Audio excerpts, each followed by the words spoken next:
Welcome to the 2020 New Testament Challenge. Today we're in 1 Corinthians chapter 7, and Paul is answering questions about marriage. Now, the church in Corinth had written him asking about, should we marry or shouldn't we marry? And what do we do if we have an unbelieving spouse? Paul deals with those very specific issues here in chapter 7. Paul is giving both instruction and he's giving advice. There are two major overlying principles, though, that he uses as he's talking about the whole area of marriage. The first is that we are to honor God if we're married or if we're single. The second, we are to honor God in such a way that we will impact our spouse if they're unbelieving. He says in verse 16, how do you know that you will not save your husband or save your wife? How? Through the behavior and the speech that you use. In a relationship, actions always speak louder than words. So Paul gives us specific instruction about how to make marriage work in Ephesians. In Ephesians chapter 5, Paul gives instruction to wives and he gives instruction to husbands. He says that wives are to submit to their husbands, but husbands are to love their wives. Now, before he ever gets to that, though, in verse 21 of Ephesians chapter 5, he gives them another word of instruction that we oftentimes fail to put into practice. And what does he say in Ephesians chapter 5, verse 21? Husbands and wives, submit to one another out of reverence for Christ. In an orchestra, how do they make such beautiful music? I mean, there are so many people playing their own individual parts. How does it all come together to bring unity and harmony? Here's the secret. They need to keep one eye on the conductor and one eye on the score.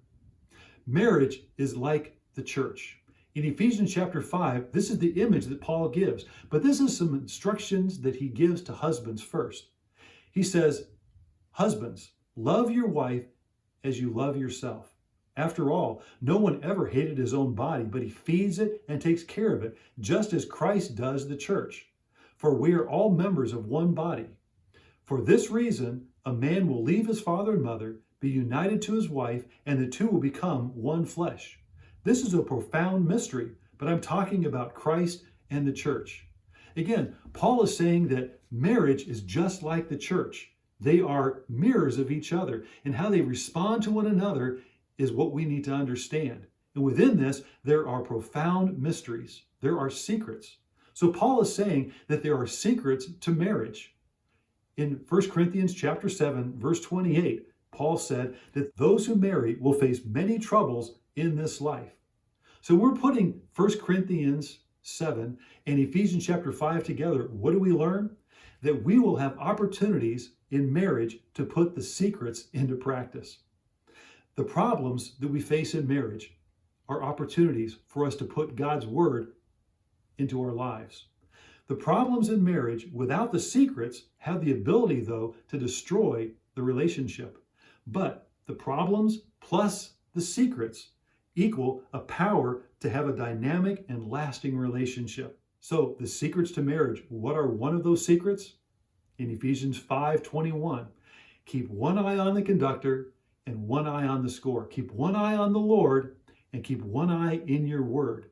As you listen to God and do what he says, that's one of the secrets to have a lasting marriage relationship.